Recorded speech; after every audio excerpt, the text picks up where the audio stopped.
Salutare și bine v-am găsit pe canalul Rai by Tu. Nu, astăzi nu merg la muncă, nu este o zi de luni, chiar dacă traficul așa ar da de înțeles. Astăzi merg la băieții de la Honda Nord pentru a vedea ce au pregătit la evenimentul pe care l-au anunțat pe pagina lor de Facebook, la care m-am înscris acum undeva la 14 zile. Înțeleg că o să avem câteva motociclete de test drive, probabil au și ceva reduceri la accesorii, deja se vede, ușor, ușor. Din ce mi-amintesc, pentru că a trecut destul de mult timp, parcă m-am înscris la CBR 650, ce de lume, ce de lume. Și mi-ar mai plăcea, dacă se poate și au disponibilitate, să testez, de ce nu, și Transalpul sau altă motocicletă, dar să vedem cât de aglomerat este, cât de mult trebuie să așteptăm și să vedem ce au disponibil în primul rând și ce nu este foarte, foarte solicitat.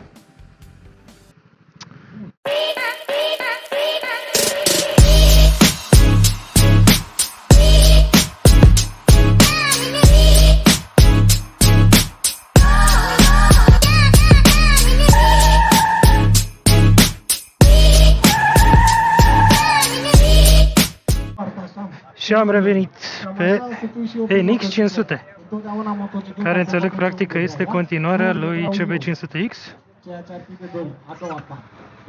Doar că avem un nou ecran și motocicleta arată un pic mai bine. Este dată de picioare. Majoritatea celor care se scuie motociclete stau cu mâinile blocate. Mâinile nu trebuie decât să controleze direcția. Ia să vedem ce zice această motocicletă, ce ne transmite. Prima fază, destul de mult confort, ceea ce era de așteptat, dar o să o compar cu CB500X, cu care am mers un pic pe Transalpina. Avem 2 cilindri, dezvoltă undeva la 45-47 de cai, sper să nu greșesc.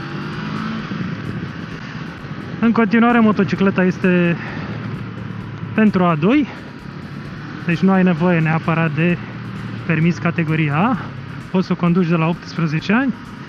Vizibilitatea extrem de bună în oglinzi, avem și acest parbriz, care probabil nu este reglabil, însă canul arată foarte, foarte bine. Ergonomic tipic Honda.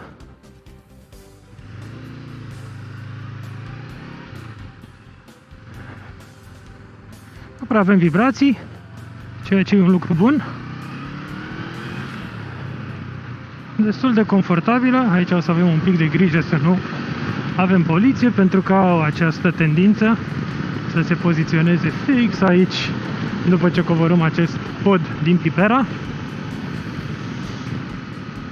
CBR-ul 650R nu mai este, sau de fapt nu l-au avut deloc la test drive, a fost o greșeală din partea lor.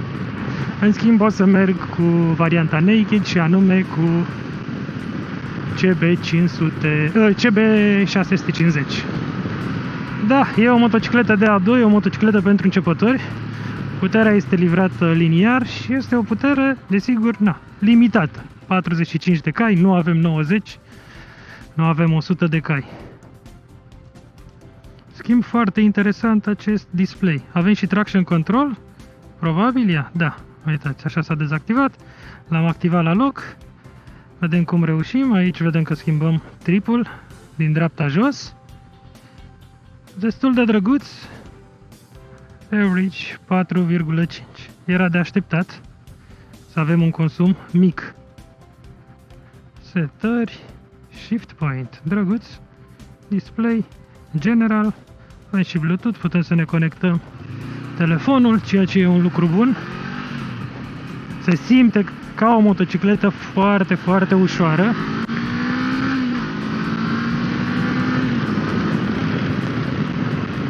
Cu siguranță nu te surprinde, dar te surprinde de fapt nu puterea, ci faptul că este o motocicletă extrem de manevrabilă, îngustă.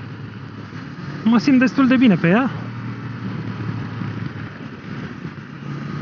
Aveam impresia că este o motocicletă mai mult orientată pe partea de adventure, dar de fapt este un sport touring. Asta ia foc, deci McLarenul ăsta o să ia foc. Uitați-vă la el ce fum scoate. Mamă, a luat foc. A luat-o pe ulei rău. Deși la case mai mari se întâmplă. Vai, ce rău miroase. Da, nu-și cumpără lumea. Avem aici niște bumpere, așa că o să le încerc să vedem cum se simt.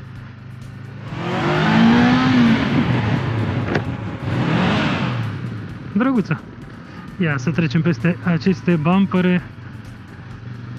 Da, extrem de confortabil. Să nu uităm faptul că cei de la Honda dau garanție la motocicletele lor 5 ani de zile și 200.000 de kilometri. Ceea ce denotă faptul că au încredere în produsele lor. Mai aveau și o variantă roșie expusă, o variantă care avea crash pad-uri, crash bar-uri de fapt montate, dar am preferat să merg cu această variantă stock, așa cum o iei din magazin. Extrem de ușor de condus. Nu sunt cele mai ferme frâne, dar se dozează destul de liniar.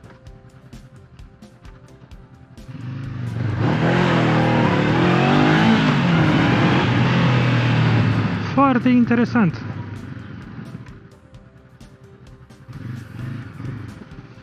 Da, Honda, ai făcut o treabă bună. E un tourer, nu? Cam așa ceva se dorește a fi motocicleta asta. Destul de înaltă.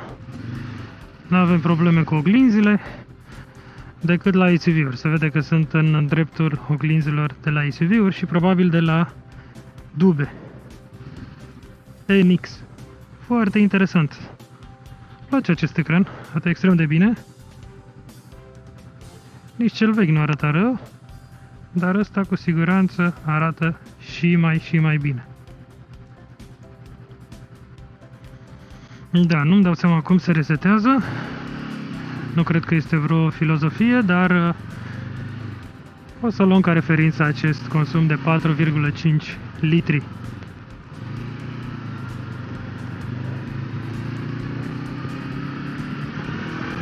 Foarte aglomerat astăzi Bucureștiul.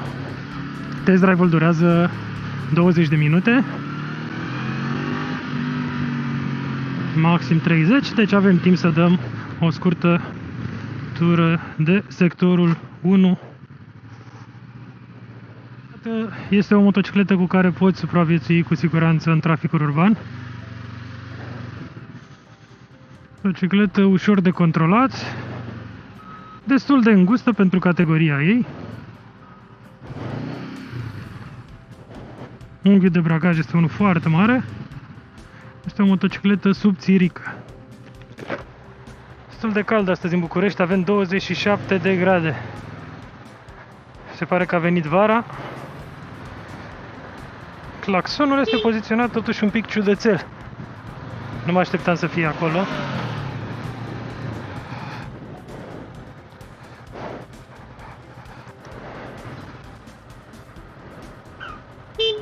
Ah, da, cum ziceam.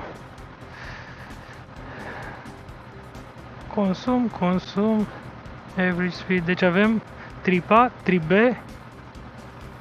și consumul instant, probabil aici jos.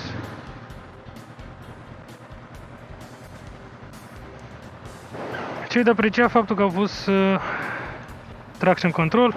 Cu siguranță această motocicletă vine cu ABS față-spate, așa cum putem observa pe discuri, dar foarte tare că avem și traction control.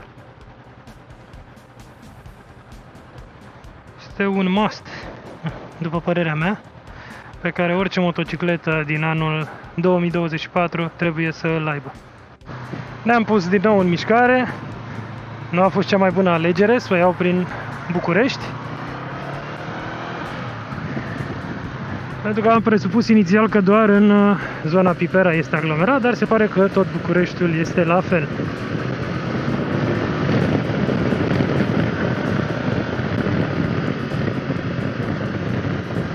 Protecția la vânt este una decentă.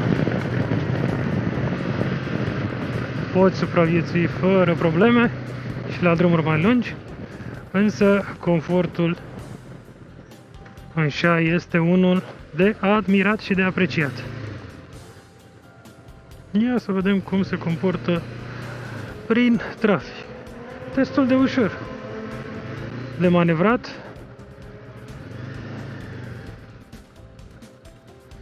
Cum o să las și motocicleta să o auzim cum sună.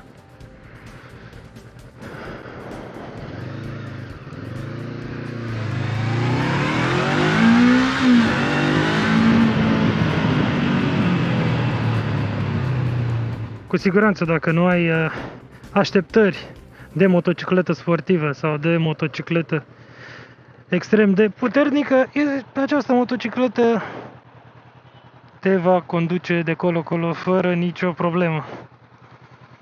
Este o motocicletă cu care poți să faci naveta zilnică prin București, iar când vine weekendul poți să o scoți la o tură mai lungă fără nici o problemă. Da, acest parbriz este unul fix. Probabil găsești pe accesorii ceva mult mai mare să îmbunătățești protecția la vânt, dacă asta îți dorești. La genunchi avem o protecție la vânt destul de bună. Carena iese destul de mult aici, în relief, ceea ce poate fi decât un lucru bun.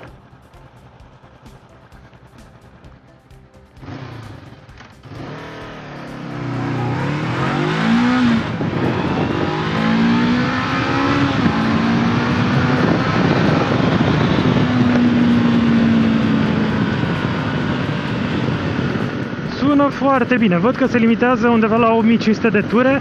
Sunt curios dacă este turația limitată în momentul de față din cauza rodajului sau aceasta este turația maximă a acestui motor. Oricum, sună extrem de bine. Eram tare curios să încerc această motocicletă. Nu știu exact care e prețul, o să-l las afișat pe ecran. Dar mă aștept să fie undeva la 7000 de euro. Cu siguranță mai poți spune 2000 și poți să te orientezi către ceva un pic mai puternic. Dar dacă acesta nu este un aspect important pentru tine, motocicleta asta pur și simplu este exact ce ai nevoie.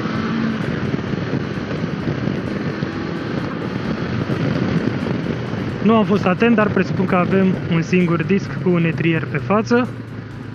Cam așa îți dă senzația frâna în momentul în care o apeși. Avantajul față de alte sisteme de frânare este faptul că este foarte liniară. Singurul mic minus pe care îl găsesc la această motocicletă este locul unde au montat claxonul. Mi se pare destul de greu de apăsat în momentul în care se întâmplă ceva, apeși pe traction control, apeși pe butonul de la semnalizare și mai greu până nimerești butonul de claxon.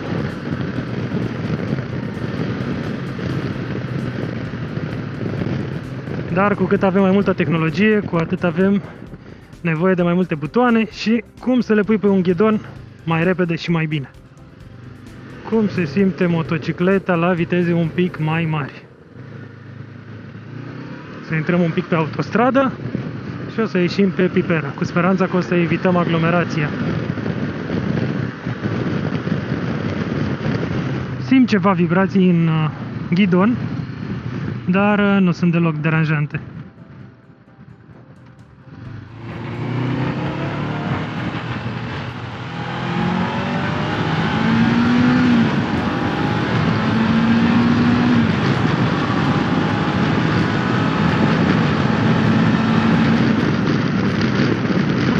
În treapta aceasta, la o viteză de aproximativ 120 de km la oră, avem în jur de 6000 de rotații. Protecția la vânt nu este cea mai strălucită. Bine, mi-e și greu să compar astăzi, avem destul de mult vânt lateral, așa cum puteți observa. Dar, da, este o motocicletă foarte interesantă. Urmează să mergem și cu CB650R, o motocicletă naked, o motocicletă ce dezvoltă în jur de 90 de cai. Acolo cu siguranță puterea o să spună cuvântul. Aștept să fie o motocicletă ușor de controlat, dar mult mai dinamică. În concluzie, această motocicletă cred că se adresează publicului începător în ale motociclismului, celor care nu au cerințe de la o motocicletă să fie extrem de puternică și de sportivă, ci își doresc mai mult confort, liniaritate și o motocicletă nouă, o motocicletă cu un look nou, motocicletă care arată destul de bine. Inițial am văzut-o prin ceva poze pe internet și nu mi s-a părut o motocicletă prea arătoasă, însă în realitate arată extrem de bine. Dacă sunteți curioși să testați această motocicletă, veniți aici, pe șoseaua Pipera, la Honda Nord și cu siguranță băieții vă vor oferi un test drive cu această motocicletă. Până data viitoare, drumuri bune, asfalt uscat și mai ales în siguranță. Pe curând!